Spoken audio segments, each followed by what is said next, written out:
glória a Deus. Quero cumprimentar a amada igreja com a paz do Senhor. Quantos estão felizes com Jesus nessa noite, dão glória a Deus. Está feliz mesmo? Ou falou só para me agradar? Então agora você vai me provar isso, você já conhece, né? Se você está feliz mesmo, vira para quem está do teu lado, dê um sorriso para ele, dê um sorriso para ela. Mas só vale se você mostrar os dentes. Sem mostrar os dentes não é sorriso. Mostra o dente. Nayana, eu não tenho dente. Mostra a dentadura, não tem problema. Nayana, eu estou na prova, não tem nem dentadura. Mostra a gengiva. O importante é você mostrar que você está feliz. Abra a tua Bíblia comigo. Livro de Gênesis, capítulo 26. Enquanto você procura, eu quero aqui mais uma vez externar a minha gratidão ao pastor dessa casa, pastor Rildo, muito obrigado pela oportunidade. A pastora Miriam também, muito obrigada. Cumprimentar todos os obreiros, pastores que aqui compõem o corpo de obreiro dos irmãos. Mais uma vez também louvar o Senhor pela vida da nossa irmã que nos fez o convite, tá, minha irmã? Deus em Cristo abençoe. Também parabenizar o grupo, tá? Que o Senhor continue abençoando a vida de cada um de vocês e usando vocês como instrumento de louvor e adoração ao nome dele. Muito obrigado por essa oportunidade. Livro do Gênesis, capítulo 26. Quem encontrou, diga amém. Quem não encontrou, diga misericórdia. Todo mundo encontrou. Vamos ler apenas o verso 1, verso 2 e verso 3. Diz-nos assim a palavra do Senhor. E havia fome na terra, além da primeira fome, que foi nos dias de Abraão. Por isso foi Isaque Abimeleque, rei dos filisteus em Gerar. E apareceu-lhe o Senhor e disse: não desças ao Egito, habita na terra que eu te disser. Peregrina nessa terra e serei contigo e te abençoarei, porque a ti e a tua semente darei todas essas terras e confirmarei o juramento que tenho jurado a Abraão, teu pai. Quantos podem glorificar ao Senhor por essa palavra? Feche os teus olhos só por um momento, Pai.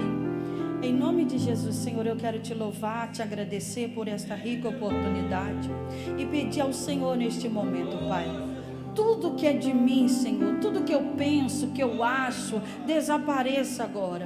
E que a tua palavra, Senhor, única e exclusivamente, seja falada aqui nessa noite, Pai querido.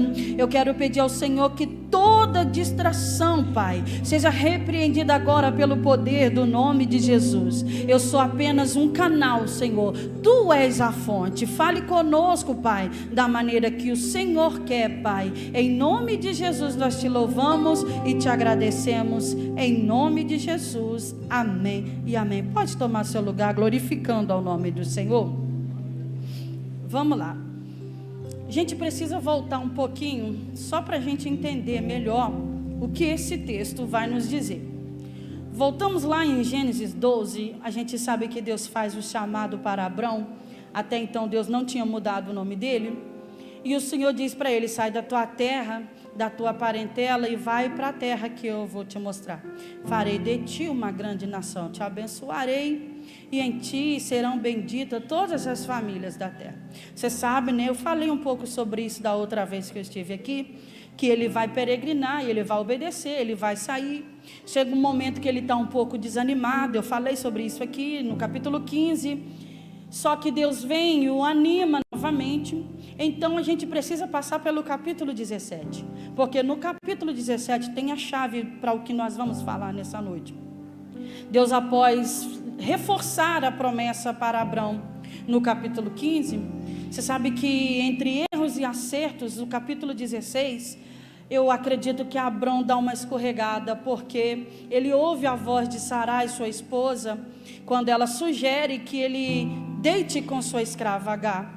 E ele vai deitar com ela, a fim de ajudar a Deus a cumprir a promessa que ele havia feito. Então vai nascer o menino Ismael, a gente sabe. E de repente essa casa vai virar de perna para o ar. Ela vai começar a gerar, melhor dizendo.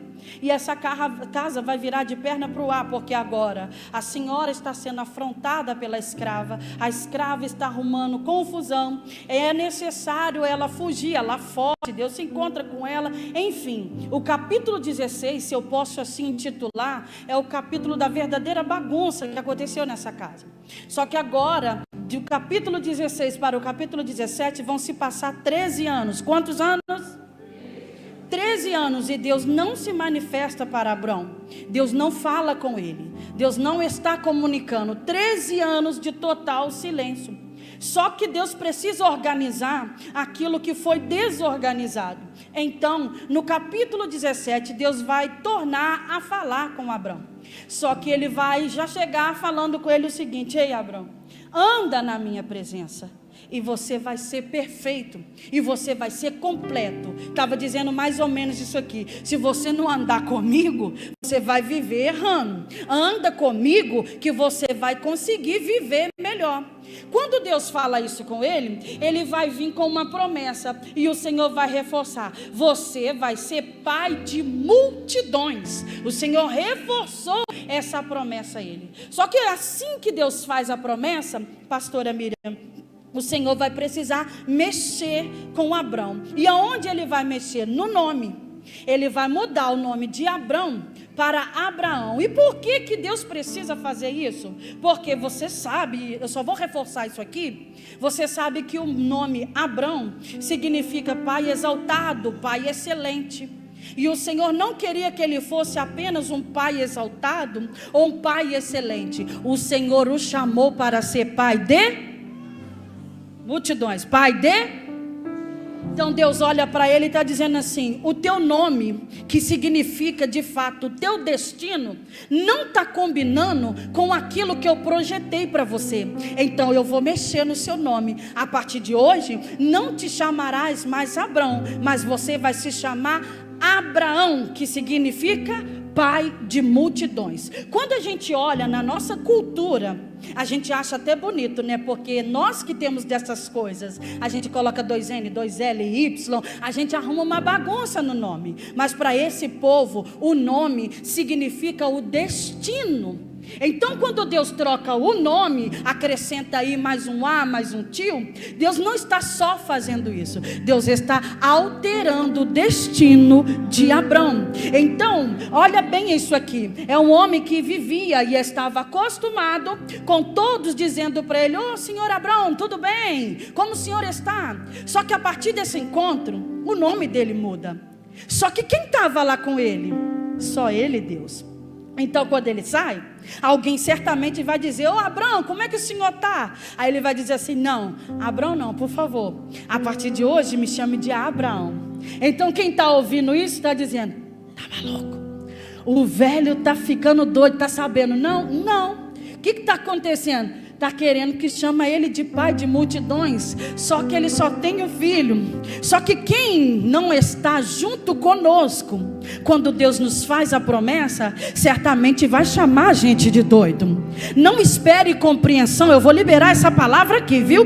Não espere compreensão de quem não estava com você quando Deus te fez a promessa. Para alguém você vai ser maluca, para alguém você vai ser maluco, mas só vai te chamar de maluco ou de maluca quem não conhece o Deus de Romanos 4,17. Qual? Aquele que chama as coisas que não existem como se elas já existissem. Por que Deus mexe no nome de Abrão e passa a chamar ele de pai de multidões? Porque Deus já via a multidão que sairia dele. Só tinha um filho e era da escrava, mas Deus já via a multidão. Agora eu vou melhorar isso aqui para você levantar duas mãos e agarrar isso aqui. Sabe quando Deus para e lhe faz uma promessa? Na verdade ele não está querendo arrebatar o seu coração, fazer uma promessa para você ficar feliz com ele.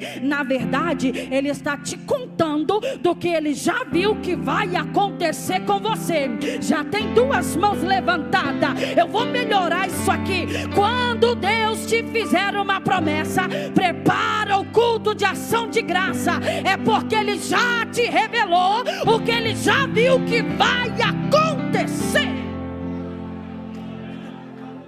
Gente, mexer no nome, você sabe, vou contar. Eu não queria contar, mas eu vou contar. Mexer no nome dá trabalho. Aqui para nós, na nossa cultura, eu quando me casei, eu não acrescentei o nome do meu esposo, o sobrenome dele, porque ia me dar muito trabalho para mexer com identidade, habilitação, para mexer com CPF. Eu disse para ele: amor, eu te amo, mas deixa o meu nome do jeito que está. Ele entendeu e compreendeu, ficou por isso mesmo. Mas mexer no nome, para esse povo, literalmente, Deus está revirando a vida de Abraão. Ele agora vai se chamar Abraão. Aí você sabe que literalmente a vida vai virar de cabeça para baixo. Quando Deus muda alguma coisa em nós, não é porque na verdade Ele olhou e disse: não gostei desse jeito. Não, Ele está mudando porque Ele quer colocar a gente do jeito que vai combinar com aquilo que prometeu. Já viu o momento que a nossa vida do nada vira de perna para o ar? A gente não entende. Meu Deus, o que está acontecendo com a minha vida? Deus está dizendo assim: não é bagunça, sou eu colocando você no perfil da promessa que eu tenho sobre a tua vida. Abraão não combina mais com você. Você precisa se chamar Abraão. Então eu vou revirar a sua vida. Vai ter hora que Ele vai apertar e a gente vai chorar. Vai ter hora que Ele vai mexer. Vai ter hora que Ele vai arrancar. Mas não é maldade, é Ele te ajustando para você viver o que Ele projetou para a tua vida. Eu estou pregando para a gente aqui que não está entendendo nada do que está vivendo. Só que o teu Deus te trouxe aqui para te falar o seguinte: sou eu que estou te ajustando para você viver a minha promessa, diz o Senhor. Deus mexeu, ajustou, e agora no verso 8 é que a gente precisa entender. Ele diz assim: Abraão, porque agora muda o nome. Abraão, deixa eu te contar uma coisa. Recebe essa promessa que eu estou te fazendo. Eu darei a ti e a tua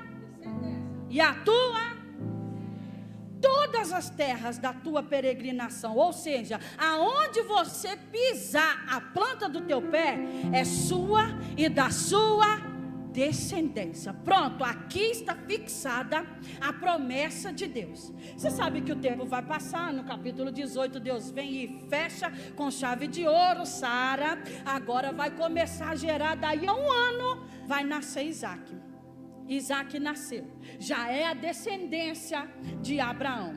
Quando a gente chega no capítulo 25, lá para o verso 11, verso 12, a gente começa a ler o seguinte: que Abraão morreu, mas que o Senhor abençoava Isaac. E Isaac habitava em Beer-Lahai, que era parte da terra de Canaã, parte da terra da promessa do Senhor. E quando você lê, está grifado aí, se não me falha a memória, é o verso 11. E você lê assim: que o Senhor abençoava Isaac. Então você pode imaginar que Isaac é o filho da promessa, vivendo em parte da terra da promessa e vivendo bênçãos e dádivas da parte do Senhor. Só que quando a gente sai do capítulo 25 e pisa no 26, já começou esquisito, porque começa assim: e houve fome na terra, além da primeira fome que foi nos dias de Abraão. De qual terra está falando? Justamente da terra que Isaac habitava. Está falando de Beer-Lahai. Aí, o que é que a gente precisa entender? A primeira coisa, que essa fome não é a fome fisiológica, que a gente já está quase sentindo, porque está quase na hora do jantar. Não, é essa fome que a Bíblia está falando nesse contexto, está falando sobre a terra não produzir nada. Você poderia pegar o melhor agricultor, ele não ia conseguir fazer essa terra brotar nada. Você poderia escolher as melhores sementes, os melhores adubos, que não ia produzir nada. Semeava, semeava, semeava e não brotava nada. Qual terra? A terra da promessa. Quer ver? É agora que a nossa mente começa a entrar em parafuso. E justamente isso a gente vive no nosso dia a dia. Por quê? O que a gente espera de um homem que é filho da promessa e que habita na terra da promessa? A gente só quer bênçãos. Filho da obediência, debaixo da obediência, a gente só espera que só jorre as bênçãos e as maiores bênçãos. Só que a gente está vendo que o céu fechou sobre esse lugar. A gente está aprendendo que o negócio começou a dar errado. A gente está aprendendo que a terra não está produzindo. E é por isso que eu disse que a nossa mente entra em parafuso. Por quê? Quando a gente está debaixo de obediência, quando a gente começa a fazer tudo o que Deus pede e tenta fazer da melhor maneira, qual é a nossa fé e a nossa esperança? Que vai dar tudo certo, que nada, não vai ter luta que vai bater na nossa porta. Só que está acontecendo aqui. E quando acontece da luta bater na porta, qual é o primeiro que a gente acusa? Diabo. A gente começa a dar uma glória que ele nem merece. É diabo. Não é possível, está dando errado porque o inimigo está se levantando. Não é possível, foi olho grande, foi oração contrária, foi palavra contrária, alguém fez uma obra. Só que a minha Bíblia, a tua Bíblia está nos ensinando que nem tudo é o inimigo. Me ajuda a pregar, olha para quem está do teu lado, diga para ele e para ela, diz assim: nem tudo é o diabo, viu? Fala com ele aí, fala com ela. Nem tudo é o diabo. Nayana, então o que é? Você vai ver. É o próprio Deus que às vezes fecha o céu sobre a nossa cabeça. É o próprio Deus que às vezes fecha a porta. Você leu aí, eu fiz questão de sublinhar essa parte. Por isso foi Isaac Abimeleque, rei dos filisteus. Por quê? Se não há fome, ele não vai se movimentar. Nayane, por que foi Deus então? Justamente por causa do capítulo 17 do verso 8. Lá, Deus disse assim: ô Abraão, aonde você pisar a planta do teu pé, aonde? Darei a ti e a tua. Só que Isaac está tranquilo lá em Bielarói. Lá está bom. Lá está bom demais. Imagine, eu preciso que você imagine comigo. Isaac com a havaiana branca, deitado numa rede, tomando uma água de coco. Essa é a minha imaginação dele deitado, porque o Senhor o abençoava. Estava tudo bem. Só que Deus olhou e disse assim: vou ter que fechar o céu. Por quê? Porque senão a minha palavra de Gênesis 17, 8 não vai se cumprir. E eu velo sobre a minha palavra para cumpri-la. O Senhor disse assim: eu tenho mais terras para esse homem, só que ele está parado aqui. Então eu fecho o céu e vou fazer ele se movimentar. Tem uma palavra de Deus para alguém aqui que está chorando porque uma porta se fechou, que está chorando porque um pouquinho se foi. Deus te trouxe aqui para te dizer: foi Ele quem fechou a porta, foi Ele que permitiu um pouquinho ir. Por quê? Porque tem coisas maiores para se cumprir na tua vida. Se Ele não fecha a porta, você não se movimenta. Ele diz para mim e para você nessa noite: glorifica pela porta que se fechou. Tem uma promessa em andamento sobre a tua vida, e é por isso que tem hora que ele aperta. Oh meu Deus! Então qual é a lição que a gente aprende com Isaac? A gente está aprendendo que a luta que ele pensava: puxa vida, fome não vai dar para mim, acabou, não estou conseguindo. Essa luta, justamente essa luta é que está o impulsionando a viver o extraordinário de Deus. Tem alguém para levantar a mão e pegar isso aqui? A luta que você pensa: vai acabar comigo, eu não vou conseguir, Senhor, eu não vou suportar, é essa luta que vai te impulsionar para viver coisas maiores. Eu estou profetizando, viu?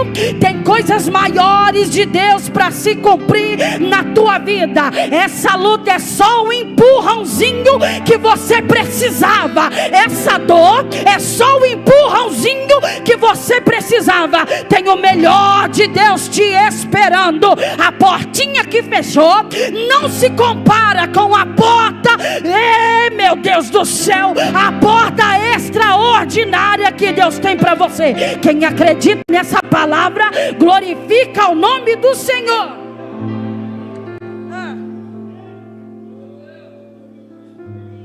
O Senhor disse: vai, fecha o céu aí, porque esse menino precisa andar, porque eu preciso cumprir a minha promessa. E eu gosto disso aqui, sabe por quê? Porque o pai já tinha morrido, só que a promessa não morre. O pai já tinha ido, a promessa ainda estava viva. Acho que você não pegou, mas eu vou dizer de novo. O pai morreu, mas a promessa continuava viva. Posso te dizer uma coisa? Tem promessa em andamento sobre a tua vida, que Deus fez para avós, e para depois para os seus pais, e você está aí pensando: por que eu estou vivendo isso? Deus não se esquece da palavra que Ele promete. Aí Ele vai precisar se movimentar. Só que Ele não está indo direto para a terra aonde Ele vai habitar, na terra dos filisteus. Porque nesse contexto, o que está acontecendo? Todo mundo que enfrenta a fome tem o Egito como uma porta de escape. Porque lá no Egito tem o rio Nilo e os seus afluentes. Então é um lugar onde está prosperando. No Egito está acontecendo que qualquer semente que joga está brotando. O Egito era uma válvula de escape. Isaac está indo rumo ao Egito. Eu posso imaginar os vizinhos olhando e dizendo: ó, fulano foi semana passada, já está bem, Isaac, eu estou indo essa semana. E eu imagino Isaac pensando assim: eu vou também. Por quê? Porque além da evidência que o Egito era uma válvula de escape, ele puxa na memória. E puxando na memória, ele vai saber que na outra fome, no tempo do pai dele, para onde que Abraão foi?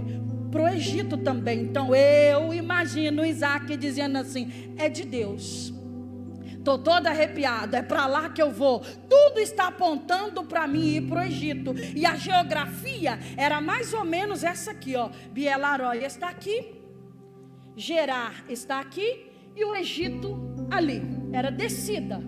Gerar, que é a terra dos filisteus, está no meio. Só que Isaac está indo serelepe para a terra do Egito. Tanto que quando o Senhor aparece para ele, o Senhor diz para ele: não desças ao Egito. Ele está indo. E eu amo isso aqui, porque apesar na totalidade da Bíblia o Egito tipificar o mundo, para esse contexto eu entendo que o Egito tipifica um caminho mais fácil, um caminho mais rápido, um caminho mais seguro. Então eu estou vendo Isaac procurando um caminho mais rápido, um caminho mais fácil, um caminho mais seguro. Quando ele está no meio do caminho, a Bíblia diz: e apareceu-lhe o Senhor e disse: não desças ao Egito, habita na terra que eu te disser, peregrina nela, e eu serei contigo. Eu gosto disso aqui porque não sei se é só comigo, minhas irmãs e meus irmãos, mas tem momento que a gente olha, minha irmã, e vê assim, ó, tá facinha a minha bênção.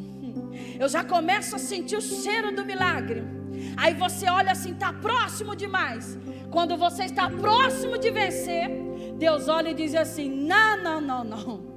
Você não vai pelo caminho mais rápido e mais fácil. É só comigo ou alguém mais já viveu isso aqui?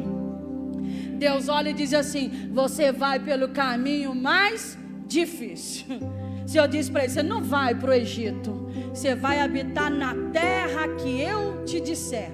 E a terra era justamente Gerar, que quando você estuda sobre essa terra, você vai ver que era uma terra de um clima árido, aonde quem passava para ir para o Egito, quando passava em frente de Gerar, apertava o passo, porque essa terra é a terra que as pessoas olhavam e diziam: aqui não dá nada, vamos seguir viagem, aqui está ruim, vamos continuar para o Egito. Então era uma terra que era difícil, e Deus disse para ele: você vai ficar nessa terra. Mas eu preciso abrir uma vertente rápida aqui e fazer uma observação. A Bíblia diz assim: e apareceu-lhe o Senhor. Quando a gente só lê por ler, legal, apareceu o Senhor para ele. Mas quando você estuda sobre isso, você aprende que foi a primeira vez que Deus aparece para Isaac. Nunca antes Deus tinha aparecido para ele. Qual era o testemunho de Isaac antes? Quando ele estava numa roda de amigos, ele se assentava e dizia assim: ó, o Senhor apareceu para o meu pai lá no Monte Moriá. Quando ele estava em outra roda, ele dizia: vocês não sabem, o Senhor apareceu para o meu pai lá na tenda. Só que a partir dessa luta, o testemunho dele agora muda. Aleluia. Quando ele senta agora numa roda de amigos, ele agora diz assim: vocês sabiam? O Senhor apareceu para mim, eu vi ele. Agora eu vou melhorar a profecia para você agarrar isso aqui e não soltar. Essa luta vai te proporcionar experiências que você jamais imaginou viver. Deus está dizendo para alguém nessa noite: eu estou toda arrepiada neste lugar. Chega de contar que Deus fez na vida de A, chega de contar que Deus fez na vida de B. Te prepare para contar o que Deus está fazendo na sua vida, na sua história. Para de contar testemunho dos outros e vai viver o teu próprio testemunho. Deus está dizendo para alguém aqui nesta noite: você foi levada para essa dor, para essa experiência, para você viver o sobrenatural dele. Eu vou profetizar ainda. Deus está dizendo para alguém aqui nessa noite: eu vou me manifestar para você como nunca antes você viu o meu agir. Te prepare para viver experiências sobrenaturais com Deus. É por isso que está doendo, é porque Ele está te levando no nível mais profundo com Ele. Oh meu Deus,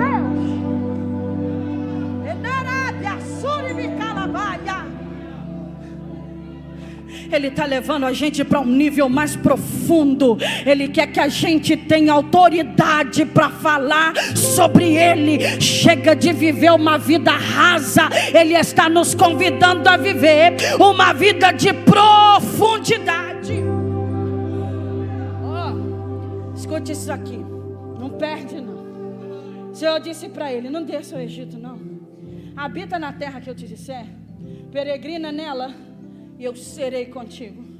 Te abençoarei e darei a ti todas essas terras. O que está acontecendo aqui?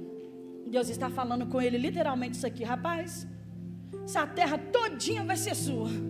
Estou te dando ela. Só que primeiro Deus dá a ele uma ordem: peregrina nessa terra. Você sabe, peregrinar, na verdade, é andar. E andar como um viajante, como um estranho, literalmente. Em qual terra? Na terra que seria dele. Aqui não.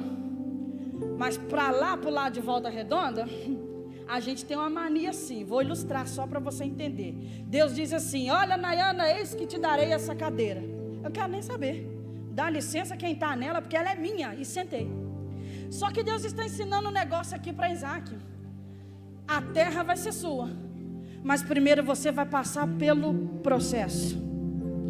Por que processo, Nayana? Deus está mandando ele andar como viajante na terra que é dele. E a gente não precisa pensar muito para entender o seguinte: sai daqui e vai para uma terra que você não é conhecida. Nessa terra vai ter gente que vai olhar e vai dizer: seja bem-vindo, fique à vontade. Mas nessa mesma terra vai ter gente que vai te olhar e vai dizer assim: não fui com a cara dele, não fui com a cara dela. Qual terra? Terra que será dele. A terra que literalmente Deus está entregando para ele. Então Deus está dizendo assim: Isaac, vai ser sua, mas você vai suportar o processo primeiro, rapaz. Você vai ser moldado nesse processo primeiro, para depois você tomar posse daquilo que eu já lhe entreguei. Então, raciocina aqui comigo. Quando Deus nos faz uma promessa, primeiro Ele faz a gente passar pelo processo. E a gente quer pular a etapa. A gente já quer chegar chegando e sai da frente, porque Deus me deu e pronto, acabou. Mas Deus disse assim, não, você vai passar pelo processo. E assim como a gente pensa, eu tenho certeza que aconteceu. Tinha filisteu que dizia, rapaz, fui com sua cara, seja bem-vindo, fique aí, fique à vontade. Mas nesse mesmo lugar, tinha gente que olhava de cara feia, tinha gente que implicava, tinha gente que não gostava, que balançava a cabeça. Só que eu amo isso aqui porque Deus até permite a gente passar pelo processo. Só que dentro desse processo Ele fez uma promessa para Isaac: eu serei contigo. Eu não sei se você já entendeu, mas eu vou melhorar para você entender. Deus não é o Faustão que pega a gente, joga no processo e grita, se vira nos 30. Não, Deus é Deus que olha para a gente e diz assim, você vai passar pelo processo, mas fique tranquilo, fique tranquila. Por quê? Porque no processo eu serei contigo. Quando alguém te aplaudir, tranquilo, fique tranquila, porque eu sou com você. Mas quando alguém te maltratar, fique mais tranquila ainda, porque eu sou com você. Eu estou pregando para a gente aqui, estou liberando essa palavra. Deus está dizendo, você está passando pelo processo, mas você não está sozinho, sozinha. Eu sou com você. Quando alguém te ajudar, lembre-se, eu sou com você. Mas quando alguém não te ajudar, te abandonar, fique tranquila, fique tranquilo, eu sou com você. Eis que eu estou convosco todos os dias, tá bom? Ele está com você. Tá ruim? Tranquiliza, Ele está com você. Ele me manda dizer nessa noite para a igreja de Barra Mansa, eu vou com vocês no processo, eu não abandono vocês, eu só estou moldando, oh meu Deus, eu sou com você. Passa pelo processo, mas tranquiliza a sua alma. Você pode me ajudar? Segura na mão desse querido, só uma vez, dessa querida. Diga para ela, mas olhe no olho dele, no olho dela. Diz para ela, fique tranquila, fique tranquilo. O Senhor do processo está com você. Ele não te jogou aí, te abandonou, não. Ele está com você. Ele é o professor só fica em silêncio na hora da prova, mas ele não sai da sala de aula. Deus está dizendo para alguém aqui nessa noite, Ele está em silêncio, mas Ele está te observando, Ele está ouvindo, Ele está vendo, Ele está com você no meio dela.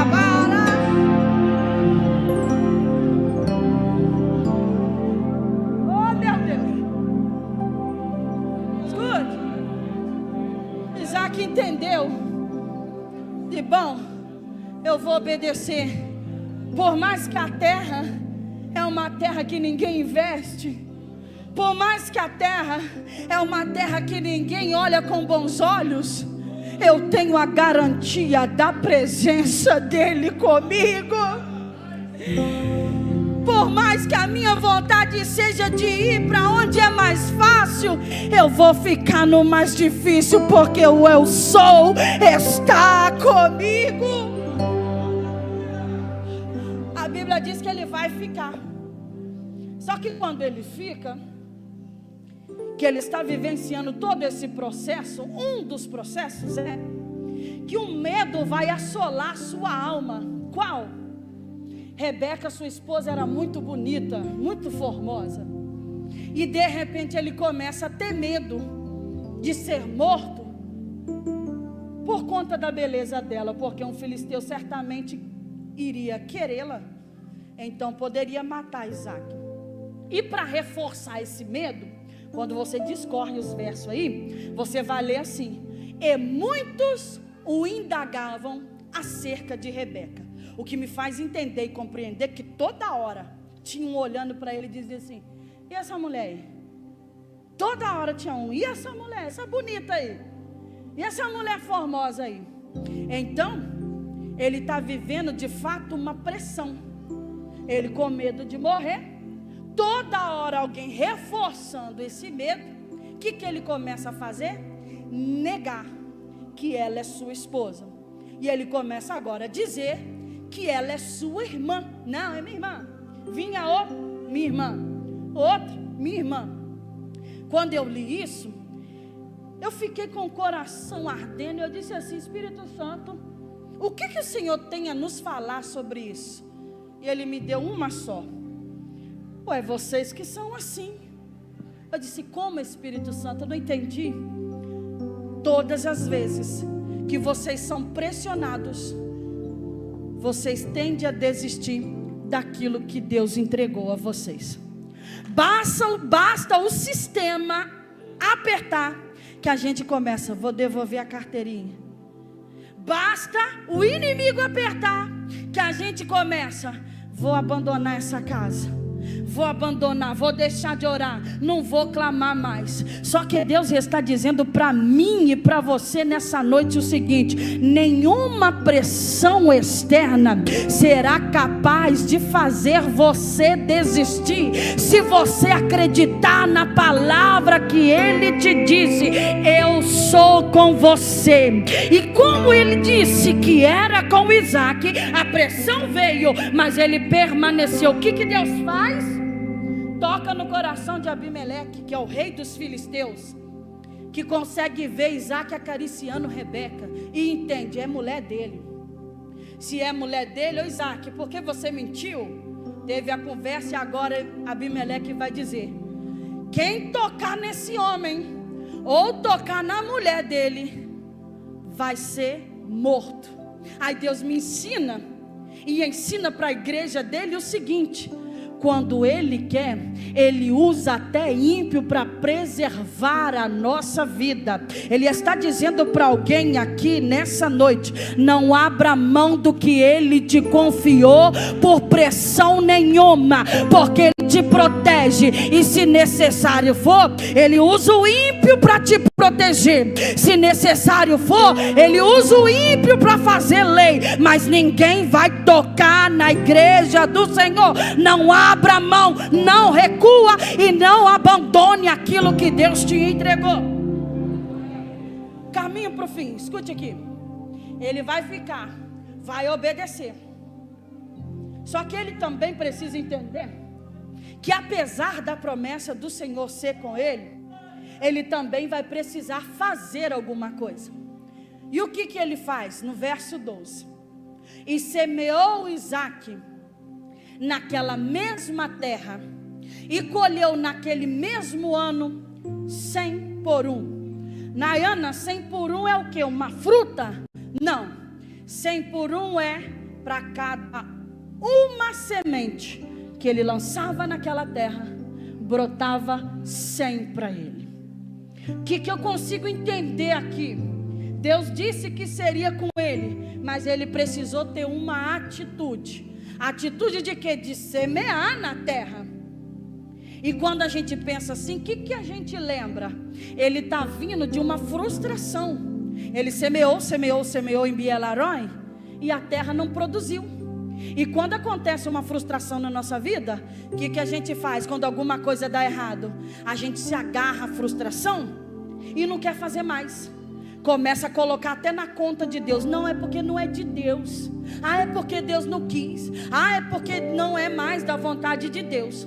Só que Deus mostrou para a gente que é necessário abandonar as frustrações do passado e tentar mais uma vez, orar mais uma vez, profetizar mais uma vez, acreditar mais uma vez, investir mais uma vez. Eu estou profetizando. Oh, meu Deus do céu, tentar mais uma vez. Ele vai fazer. Ele vai tentar de novo. E quando ele tenta de novo, ele agora não tenta segundo o conhecimento dele.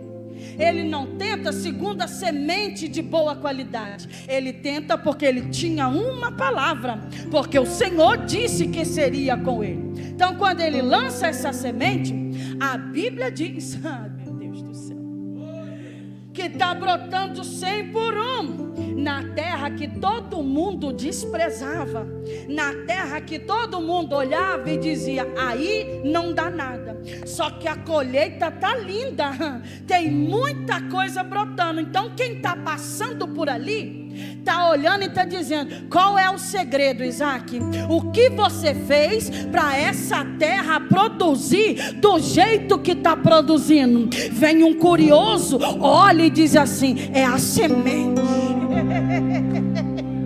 Vem outro curioso e diz assim: eu tenho certeza que é o adubo, porque não pode, essa terra não produz, essa terra é árida, essa terra seca. Só que o segredo, oh meu Deus, está no final do verso 12. Final do verso 12: semeou Isaac naquela mesma terra e colheu naquele mesmo ano 100 por 1, porque ele era um bom agricultor. É isso que está escrito aí, sim ou não? Ah não, errei. É porque a semente era muito boa. Não é isso que está escrito aí, sim ou não? O que está escrito aí? Porque o Senhor o abençoava. O segredo é a presença de Deus. Eu vou profetizar isso aqui para mim finalizar. Alguém está preocupado com o tamanho da porta, mas o segredo não está no tamanho da porta, o segredo está na presença do eu sou. Alguém está preocupado com indicação de A e de B, o segredo não está na indicação, o segredo está na presença. Quando alguém olhar para você e perguntar: como você conseguiu? Como foi que você prosperou? Qual a campanha que você fez? Qual o tipo de oração que você fez? Você, sabendo dessa palavra, vai dizer o seguinte: o segredo está na presença. Anda com a presença que você prospera. Vai com o eu sou, que tudo vai dar certo. Deus está falando com a igreja dele nessa noite. Não se preocupe com a porta, se preocupe com a presença dele. Não se preocupe com a semente, se preocupe em ter a presença dele. Porque quando você anda com a presença do grande eu sou, você tem absolutamente tudo o que você precisa. Quando olharem para você e perguntarem qual é o segredo, você vai dizer: o segredo é a presença. A terra pode ser seca, alguém pode olhar e dizer: mas fulano já profetizou lá e não aconteceu nada, mas ciclano já fez oração e não foi para frente. Você vai entender que quando o Senhor está com você, a terra é obrigada a produzir. Pode ser o lugar mais desértico, a presença dele vai irrigar a terra. Só imagina Isaac colocando a semente. Coloca a semente. A parte dele ele fez. Lá do céu, Deus está olhando e está dizendo assim: semente, morre aí, morre. Agora começa a germinar. Ai, Jesus. Isaac não estava vendo nada, viu? Porque a semente está debaixo da terra. Às vezes você vai semear até por fé, e a princípio você não vai ver nada, mas o dono da semente está mexendo por debaixo. Está mexendo por debaixo. Deixa eu profetizar isso aqui para mim terminar. Você pode não estar vendo nada, Nayana. Eu estou debaixo de obediência, eu estou dentro da vontade do Senhor. Eu tenho semeado, mas parece que nada está acontecendo. Só parece. O dono da semente está fazendo ela germinar. Está crescendo os ramos, raízes estão sendo firmadas e fixadas. Quando menos você esperar, vai brotar. E a colheita, levanta a tua mão, isso aqui é extraordinário.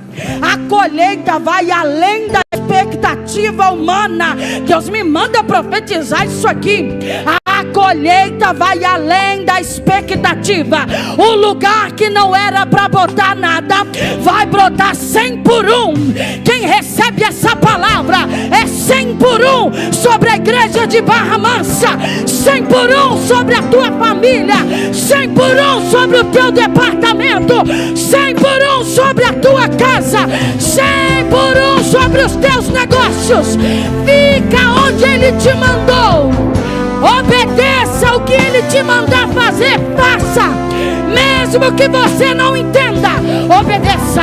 O dono da seara, o dono da colheita, o dono da semente está com você.